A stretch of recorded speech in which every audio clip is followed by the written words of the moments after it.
Bom dia, gente boa, tudo bem com vocês? Finalmente estamos reiniciando esse semestre, né?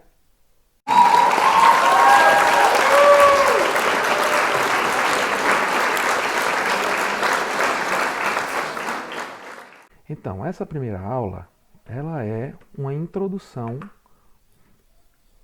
à mecânica dos fluidos, né? Então, como a gente já viu em sala de aula, a disciplina de mecânica dos fluidos, ela faz parte de uma, digamos, disciplina maior ou de uma área maior, né, conhecida como fenômeno de transportes, que envolve a mecânica dos fluidos, né, ou a transferência de momento, a transferência de calor e a transferência de massa. Essas são as três. Aqui eu trouxe uma definição de mecânica dos fluidos. Vocês encontram várias outras definições na internet ou nos livros, né? Mas de qualquer forma, aqui a gente tem que a mecânica dos fluidos é o ramo da ciência que estuda o comportamento dos fluidos em repouso e movimento e a sua interação com corpos sólidos e outros fluidos nas interfaces. Então, o que é que a gente pode tirar de informação importante daqui? Essa interação com corpos sólidos. Sempre que a gente vai trabalhar com a mecânica dos fluidos, a gente vai estar trabalhando, principalmente na hidrodinâmica, com esse fluido interagindo com outros corpos, por exemplo, com uma tubulação. Então, se eu tenho um fluido escoando dentro de uma tubulação, eu tenho um fluido que está interagindo com corpos sólidos. Se eu tenho um fluido que está escoando sobre uma superfície, eu tenho uma interação com corpos sólidos. Então a gente precisa sempre estar levando isso aqui em consideração. Aqui a gente tem uma outra definição, né? Fluido. O que é um fluido, né? Então aqui eu trouxe que é uma substância que se deforma continuamente sobre a aplicação de uma tensão de cisalhamento. Exemplos são os gases e os líquidos. Aí aqui o bicho já começa a pegar um pouquinho, porque a gente já tem umas informações um pouco mais diferentes. Então, por exemplo, a primeira informação que a gente tem é que o fluido ele deforma continuamente, mas essa deformação ela se dá quando eu aplico uma tensão de cisalhamento. E aí a gente pode se perguntar o que é uma tensão de cisalhamento? O que é que seria essa tensão de cisalhamento? Então, a gente vai ter uma aula só para falar só sobre essa tensão de cisalhamento, mas o fato é que a tensão de cisalhamento são as tensões que acontecem quando o fluido está escoando. Então, para eu colocar um fluido para escoar, eu preciso aplicar nesse fluido uma tensão de cisalhamento. E quando esse fluido está escoando, ele tem dentro dele, né, por causa digamos, do atrito molecular, eu tenho tensões de cisalhamento também ao contrário. Então, se eu preciso colocar uma tensão de cisalhamento para ele escoar, no momento que ele está escoando, por causa da viscosidade, por causa da interação molecular, eu também tenho dentro do fluido, né, das suas partículas, das suas moléculas, eu também tenho a tensão de cisalhamento. Esse exemplo aqui que eu trouxe, ele é um exemplo de uma superfície fixa. Aqui eu tenho um fluido aqui dentro e aqui eu tenho uma placa móvel. Se eu colocar essa placa móvel para se movimentar nesse sentido aqui, ó, né, na hora que essa placa móvel ela se movimenta nesse sentido, ela provoca uma deformação nesse fluido. Por quê? Porque como esse fluido ele tem viscosidade, essa parte aqui do fluido, que está próxima à superfície inferior dessa superfície móvel, né, ela vai grudar nessa superfície. Na hora que essa superfície for deslocada, nesse caso aqui para o lado direito, eu vou ter uma velocidade maior do fluido aqui em cima do que nessa parte aqui de baixo. Então ele vai ter uma deformação. E aí, como a gente fala, quando a gente fala em deformação, é sempre bom a gente ter uma ideia e fazer uma comparação com os sólidos, né? Com as tensões nos sólidos. Então todo mundo já sabe que um sólido, quando ele, se esse sólido, né, ele for, se eu submeter esse sólido a uma deformação e eu não atingir o limite de elasticidade desse sólido, né? Então o que é que eu fiz aqui com esse vídeo? Eu tenho um sólido, imagina que o sólido seja uma esfera, né? Eu puxei essa esfera, estou provocando uma deformação nessa esfera, né? E na hora que eu solto essa minha força, que eu apliquei para deformar, ele volta ao seu estado original. Então, essa tensão, nesse caso aqui, são para os sólidos elásticos, né? Mas como é que a gente pode fazer essa comparação com os fluidos? Então, para que a gente analise a tensão nos fluidos, vamos imaginar essa situação. Aqui eu tenho um fluido qualquer, imagina que seja água, imagina uma poça com água, e aqui eu tenho um objeto, como se fosse uma prancha, em cima dessa água, né? E aí, por que eu estou colocando esse tipo de situação? Porque eu vou aplicar uma tensão nessa placa, eu vou fazer essa placa se movimentar para a esquerda, e essa placa, ao se movimentar para a esquerda, ela vai provocar uma tensão de cisalhamento também nesse fluido, né? Então, se eu aplicar a minha força aqui nessa placa e ela se deslocar para a esquerda, a gente tem a seguinte situação. Houve o deslocamento da placa para a esquerda, essa camada de fluido foi junto com a placa. Quando a placa continua se movimentando, o que é que vai acontecendo com o meu fluido? Ele vai se deformando. E qual é a diferença do fluido para aquele sólido que a gente viu? É que nesse caso, se eu retirar a minha força dessa placa aqui, esse meu fluido ele não recupera mais a energia e nem a forma que ele estava antes, né? Que ele tinha antes, como no caso do sólido. O que é que acontece aqui? Aqui houve uma deformação contínua desse líquido, né? Desse fluido. E essa deformação ela recebe um nome muito específico, que é o escoamento. Ou seja, na hora que eu apliquei uma tensão de cisalhamento nessa placa, que estava em contato com o fluido, essa tensão de cisalhamento fez esse fluido escoar, ou seja, fez esse fluido digamos, tensionar continuamente, né? Deformar, desculpem, continuamente. E aqui é um exemplo, essas setinhas, um exemplo do que a gente já comentou em sala de aula, das velocidades. Isso aqui é um exemplo, ou um exemplo aproximado de um perfil de velocidade. Se vocês observarem, aqui eu acabei não colocando na ilustração, mas é como se aqui embaixo tivesse também uma placa, sendo que essa placa ela está fixa, ou seja, essa placa fixa ela não permite que esse fluido ele escoe junto, né?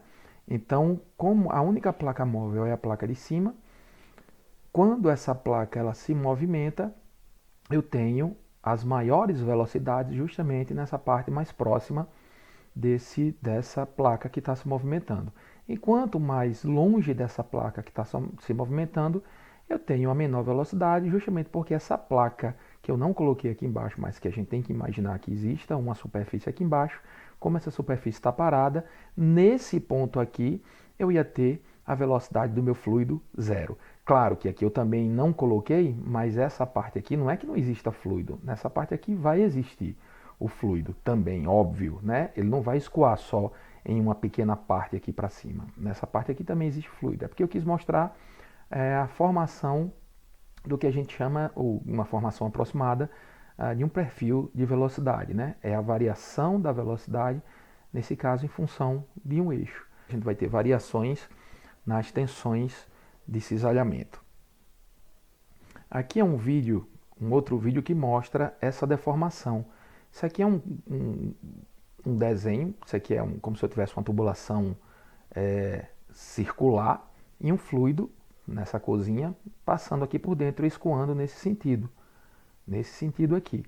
Então, na hora que a gente tem o fluido escoando, se vocês observarem, olha o que é que vai acontecer com esse desenho que está aí, ó. Uma deformação. Aqui eu vou ter as velocidades maiores, ó, é tanto que aqui o fluido ele vai conseguindo deformar e aqui ele vai ficando grudado nessa camada de baixo.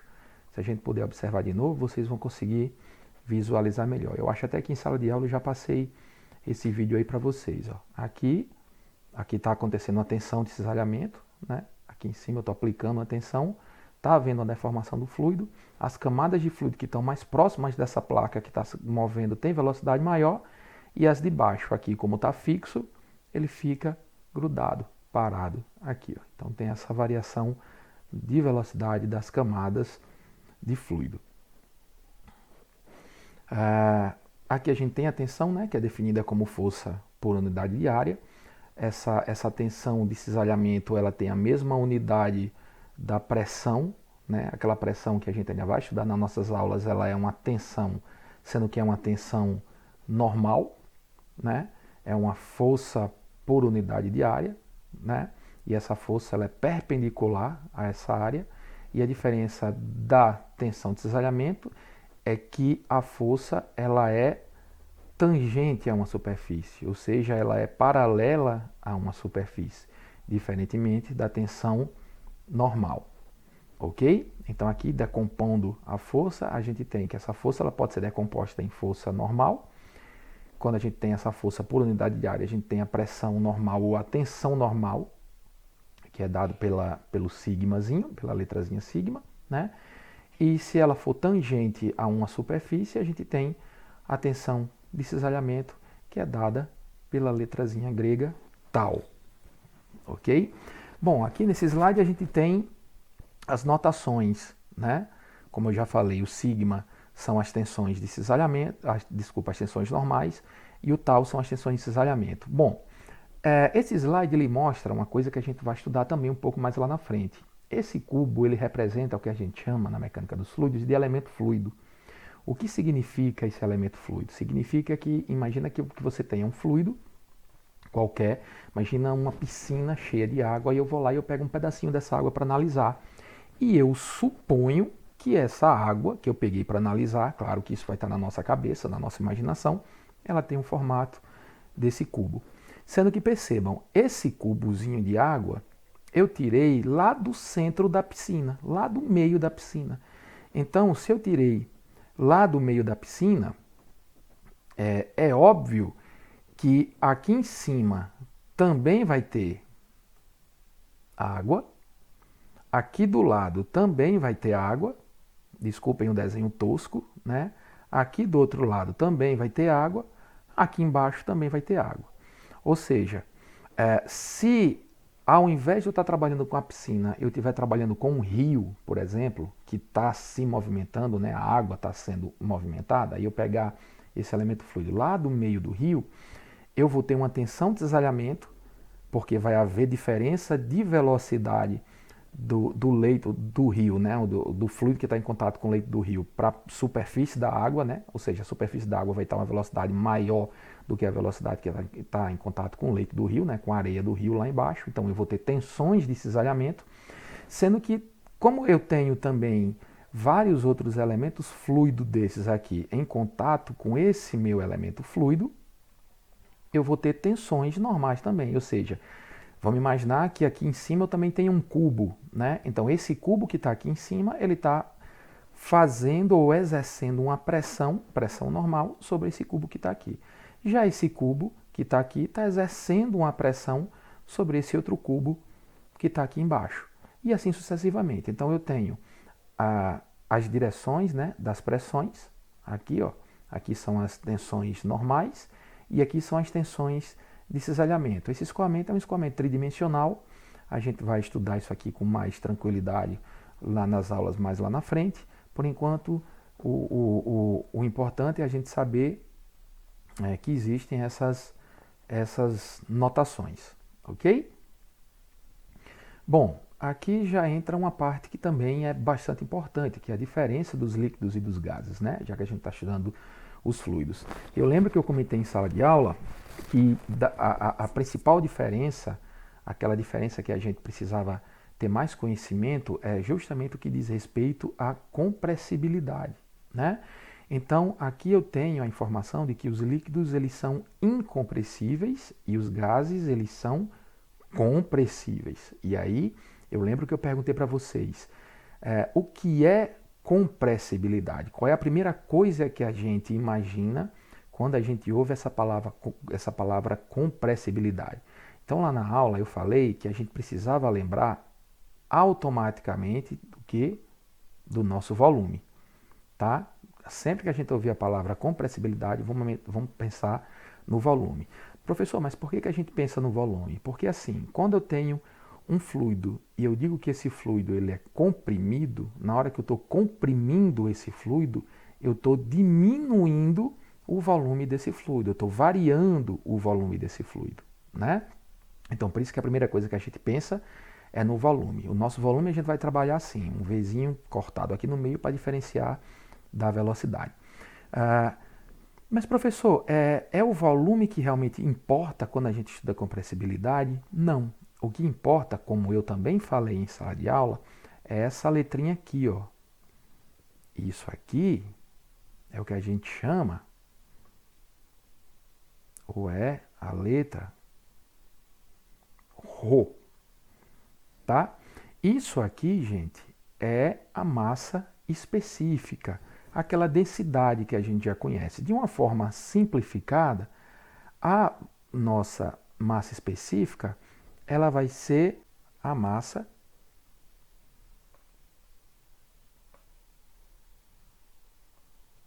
e o volume.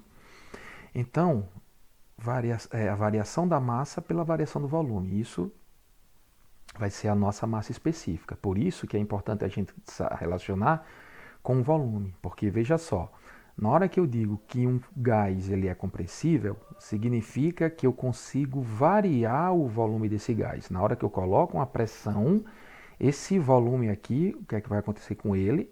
Ele vai diminuir. Como a minha massa é constante, se o meu volume diminui, o que é que acontece com a massa específica dele?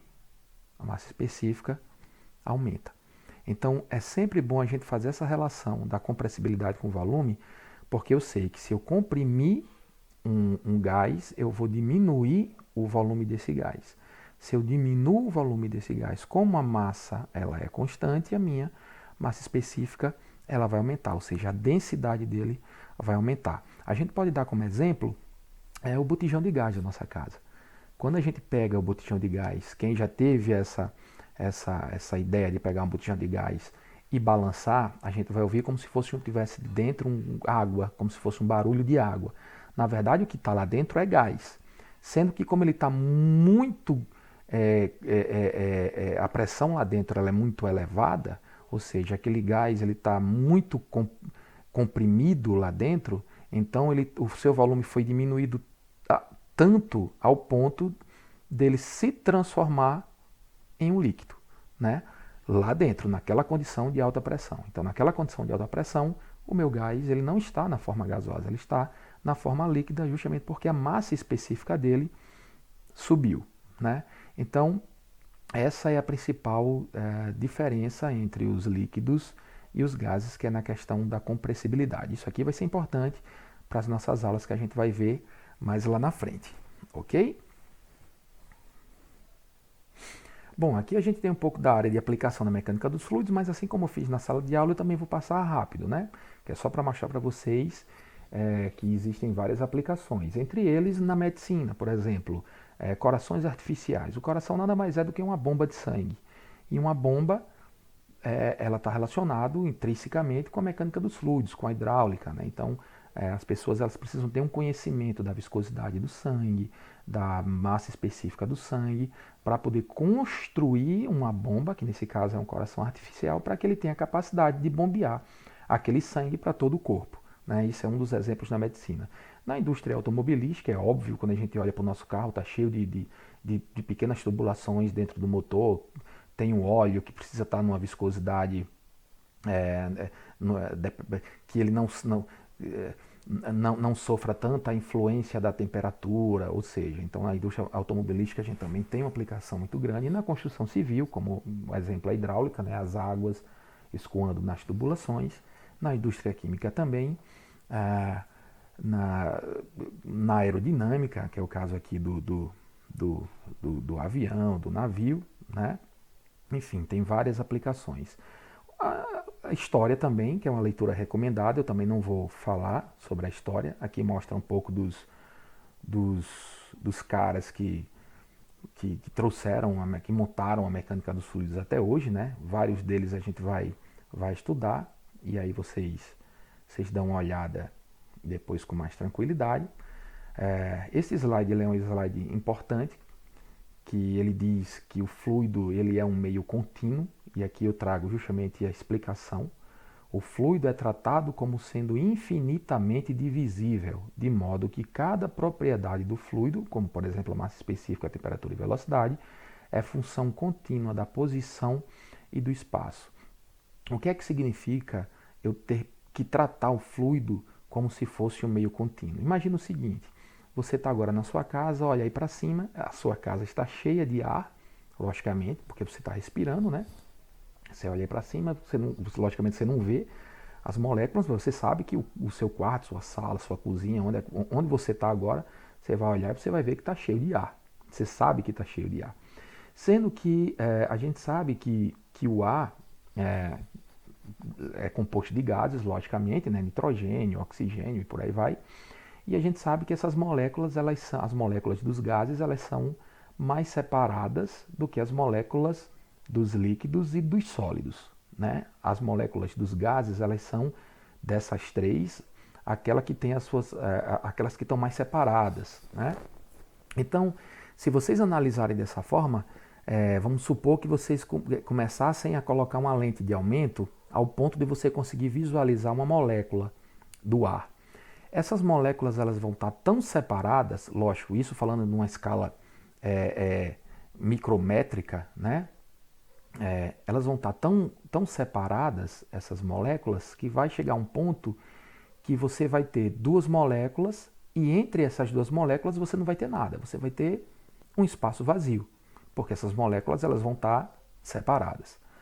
No fluido, ou na mecânica dos fluidos, a gente não trabalha dessa forma. A gente nunca vai ter um espaço vazio, por isso que a gente nunca vai trabalhar com o termo molécula.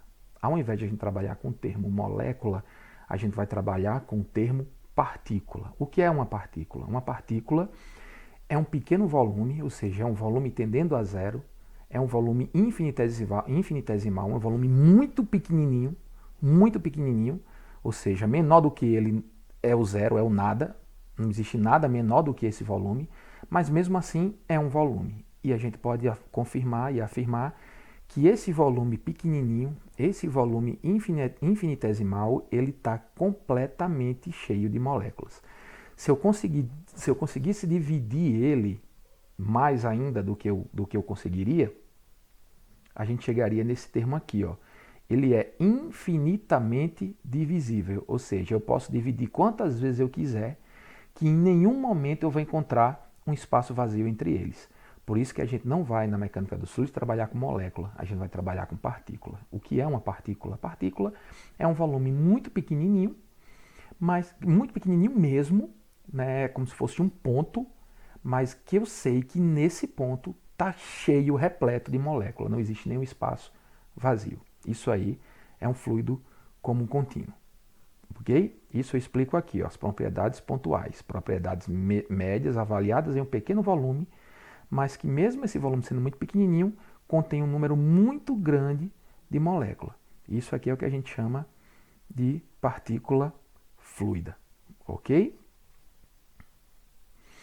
Bom, uma outra informação que também é importante é a condição de não escorregamento, que a gente já terminou falando um pouquinho lá na frente, quando eu fiz aquelas animações, né? O que é a condição de não escorregamento? Essa condição de não escorregamento é um ponto no escoamento onde a velocidade do fluido ele vai ser nula. Então aqui a gente tem essa situação, onde eu tenho uma placa fixa, sobre essa placa fixa eu tenho um fluido escoando, da esquerda para a direita, né? Antes desse fluido entrar em contato com essa placa fixa, a gente pode ver que as velocidades em todos os pontos elas são iguais, ó. Né? As velocidades elas são iguais. Mas na hora que esse fluido ele entra em contato com essa placa, essas primeiras camadas do fluido aqui, ó, elas já começam a grudar. A primeira camada vai grudar na superfície, né? A segunda camada já vai grudar na primeira camada que ficou grudada na superfície e por aí vai. Então, com isso aqui, primeiro, é importante saber que isso aqui só acontece por causa da viscosidade, por causa dos efeitos viscosos do fluido. Se esse fluido não tivesse viscosidade, o perfil de velocidade seria dessa forma aqui, ó. que é o que a gente chama de velocidade uniforme, né? Mas quando um fluido ele tem viscosidade, ou seja, um fluido real, todos os fluidos reais eles têm viscosidade, existe uma diferença de fluido real para fluido ideal, que a gente vai estudar também isso aí depois. O fluido ideal é aquele fluido, entre outras coisas, é aquele fluido que a gente desconsidera a viscosidade, é como se a gente trabalhasse com a simplificação do fluido, né? Mas é importante saber que na prática, na realidade, todos os fluidos eles são reais, ou seja, todos os fluidos têm viscosidades. Alguns fluidos com a viscosidade muito elevada, outros com a viscosidade muito baixa, como é o caso dos gases. Mas, quando a gente tem um fluido real, a gente tem a formação desse perfil de velocidade. Quanto mais distante o fluido tiver dessa placa fixa, maior serão as velocidades. Ó, a gente tem a variação de velocidade aqui, a velocidade varia de zero na placa, na superfície da placa. Quando eu vou subindo ou ficando mais distante dessa placa, as minhas velocidades elas vão aumentando. Até um ponto em que essa velocidade ela vai continuar, ou ela vai ficar constante, porque nesse ponto aqui é como se a viscosidade ela não sentisse mais o atrito. Então as velocidades elas vão, a partir desse ponto aqui, elas ficam constantes. Isso aqui é um perfil de velocidade não uniforme, isso aqui é um perfil de velocidade uniforme. E esse ponto aqui de velocidade zero é o que a gente chama de condição de não escorregamento, que é aquele exemplo, aquele vídeo que eu mostrei para vocês, que vocês podem voltar e dar uma olhada, certo? Aqui tem mais algumas informações, né? Na região onde a gente tem a variação de velocidade, a gente tem a formação do que a gente chama de camada limite, que a gente também vai ver essa camada limite numa outra situação, mas é como se fosse, voltando aqui, basicamente isso aqui, ó. Deixa eu fazer aqui. Isso aqui seria uma camada limite, ou seja, é a região onde eu tenho a variação da velocidade. Então, sempre que eu tenho um escoamento e eu tenho uma região de variação de velocidade, que em todos os escoamentos eu vou ter, a gente diz que isso daqui é a camada limite. É justamente aquela camada limite que a gente chama, que é a camada do limite da viscosidade. Ou seja, quando é que a gente pode considerar um fluido viscoso e quando é que a gente pode, a partir de que ponto a gente pode considerar aquele fluido viscoso e a partir de que ponto a gente pode desconsiderar a viscosidade daquele fluido. Isso aqui seria a camada limite, que a gente vai ver isso melhor em uma outra oportunidade. Aqui nós temos os nossos últimos slides, né? A gente fala um pouquinho sobre o sistema e sobre o volume de controle. Aqui são só alguns conceitos. O sistema é basicamente o que a gente estuda, no nosso caso serão os fluidos. Então sempre que a gente tem, por exemplo, um fluido escoando dentro de uma tubulação, a gente tem quem é o sistema. O sistema vai ser o fluido, que é o que a gente está querendo estudar, e quem seria o nosso volume de controle, por exemplo. O volume de controle, naquele caso, seria a tubulação, né? Então, são conceitos também importantes.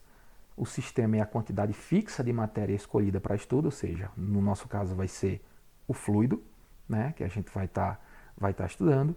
E o volume de controle é onde esse fluido, ou onde essa matéria, ela se encontra, né? Aqui a gente tem aquele sisteminha que todo mundo já conhece, o sistema pistão-cilindro. Aqui eu tenho um gás, são 2 quilos, né, de um gás qualquer, com o volume de um metro cúbico. Eu aqueço esse gás ele expande para 1,5 metro cúbico. Na hora que ele expande, ele faz com que essa fronteira móvel aqui, que seria o meu pistão, ela suba, porque houve uma expansão do gás e essa fronteira móvel aqui, ela subiu. Então, nesse caso aqui, a gente tem o sistema e aqui a gente tem os nossos volumes de controle. Ok? Então, qualquer coisa eu estou pelo WhatsApp. É só vocês perguntarem. Tá joia? Grande abraço. Tô triste, não tô feliz. Vai chorar, Esther? Eu vou chorar.